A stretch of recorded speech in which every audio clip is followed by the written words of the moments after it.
मित्रांनो, स्वागत आहे तुमचं नाटुकला चॅनलवर. आणि आज आहे 6 डिसेंबर.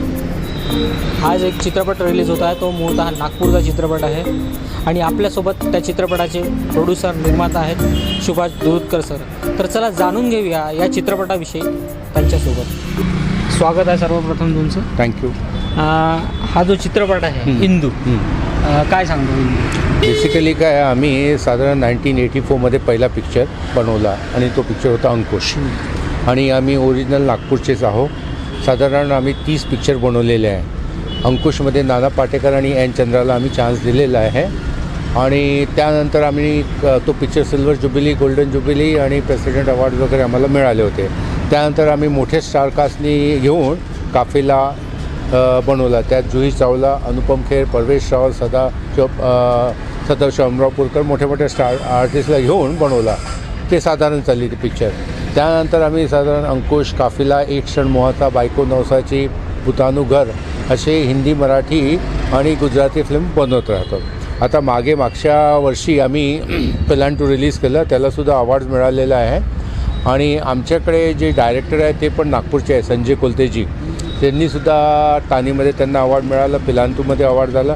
आणि ही जी हिंदू फिल्म आहे ही UK फिल्म फेस्टिवलमध्ये सिलेक्ट झालेली आहे आणि जपान फिल्म फेस्टिवलमध्ये सिलेक्ट झालेली आहे. साधारण 5000 फिल्मपैकी 300 फिल्म त्या फेस्टिवल्समध्ये गेले आहे.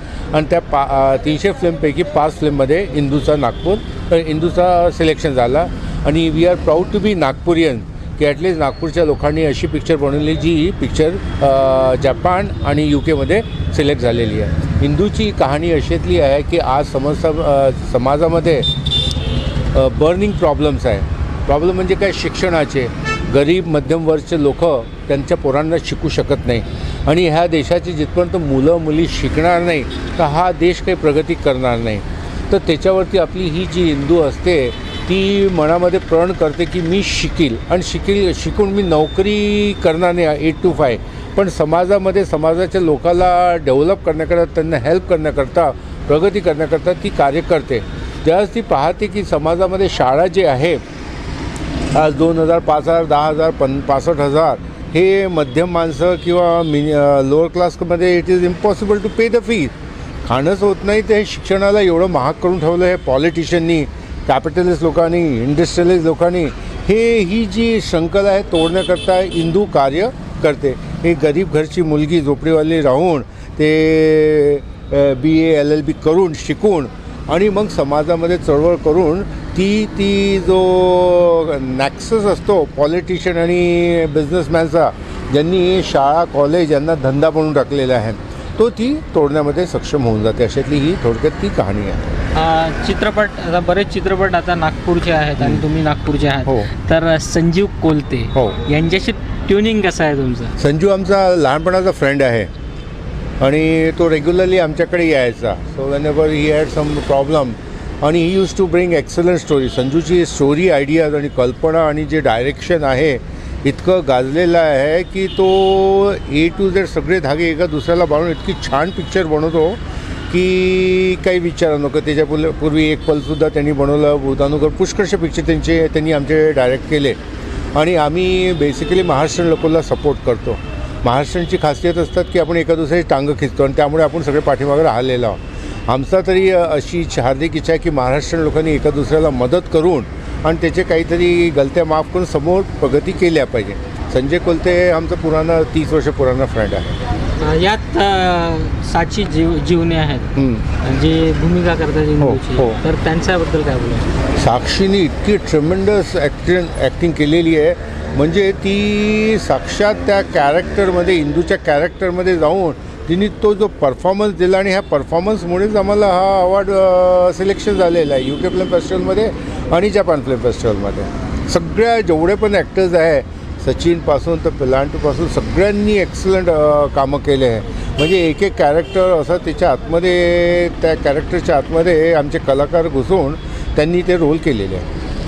खूप खूप शुभेच्छा तुम्हाला या चित्रपटासाठी. Thank आणि प्रेक्षकांनाही विनंती आहे की हा चित्रपट यावा, चित्रपटगृहात यावा आणि हा चित्रपट बघावा. तर सर, आपलंही मत काय आहे? आज मला जे प्रोड्युसर्स आहे सुभाष दुरतकर, राजू दुरतकर यांनी मला आज उद्घाटनासाठी इथे बोलवलं होतं. पण मला जेव्हा त्यांनी ही स्टोरी सांगितली पिक्चरची, तर एक खरं इंदू एक मुलगी जी समाजामध्ये अशा मुलींची खूप गरज आहे. आज शिक्षणाची एवढं महत्त्व आहे जे तिने आपल्या या भूमिकेने सांगितलं आहे. अजून इंदू पिक्चर ह्याच्यामध्ये जे पॉलिटिक्स करतात आहे कॉलेजेसमध्ये, शाळेमध्ये हे पॉलिटेड लोक शाळा बनवतात आहे, म्हणून त्यांच्याकडून पैसा घेतात. तुम्ही पैसा दिला तर शिका असं बोलतात आहे. पण या पिक्चरच्या द्वारा इंदूने असं सांगितलं आहे की नाही, आपल्याला हे जे देशातले पॉलिटिशियन आहे हे संपून शिक्षणाकडे पुढे करण्याचं हे जे तिने आपल्या चित्रपटमध्ये दाखवलं आहे, खूप मोठे कार्य केलेलं आहे. अजून हा पिक्चर खरोखरच एक बघण्यासारखा. खूप तुम्ही सर्वांना माझी विनंती आहे की हा पिक्चर बघा, म्हणून तुम्हाला ह्याच्यातलं सर्व काय आहे एक हे पिक्चर नव्हे, ही एक खरी सत्य गोष्ट आहे ज्यामध्ये समाज आज जातो आहे. थँक्यू. आज नागपूरमध्ये संपूर्ण महाराष्ट्रात एक चित्रपट रिलीज झालेला आहे, त्याचं नाव आहे इंदू. तो मूळतः हा नागपूरचा चित्रपट आहे आणि नागपूरचे अभिनेते, कलावंत, अभिनेत्री, बरेच कलावंत नागपूरचेच आहेत. तर आपल्यासोबत आता त्या इंदू या चित्रपटातील इंदू ही भूमिका करणारी अभिनेत्री साची जीवने आपल्यासोबत आहे. तर चला जाणून घेऊया तिच्याकडनं की या भूमिकेबद्दल, ती कशी आहे ही भूमिका.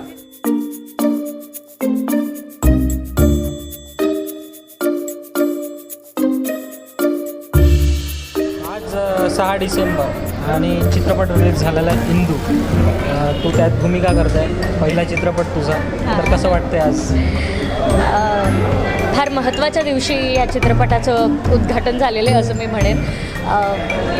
आमचं बऱ्याच दिवसांपासून चाललं होतं की नेमकं पिक्चर कधी रिलीज करायचा, पण 6 डिसेंबर ही एक योग्य तारीख आहे ज्या दिवशी आम्ही हा चित्रपट रिलीज करू शकतो. इंदू अतिशय महत्त्वाच्या आणि गंभीर विषयावर भाष्य करतो. शैक्षणिक विषमता हा या चित्रपटाचा मूळ गाभा आहे. माझ्यासाठी फार महत्त्वाचा आहे कारण मी पहिल्यांदा मध्यवर्ती भूमिकेत या चित्रपटात काम करते आहे, इंदूच्याच भूमिकेत काम करते आहे आणि माझ्यासाठी अतिशय वेगळा अनुभव राहिला आहे. एक ओव्हरऑल आज पहिल्याच दिवशी जो काही रिस्पॉन्स मिळतो आहे तो पण फार अंगावर काटे आणणार आहे, कारण पहिल्यांदा असं काहीतरी बघायला मिळणार. स्वतःला मोठ्या पडद्यावर बघणं एक वेगळीच बाब असते. नागपूरच्या प्रेक्षकांना काय सांग? नक्की सांगेन. चित्रपट नागपूरमध्येच प्रदर्शित झालेला आहे.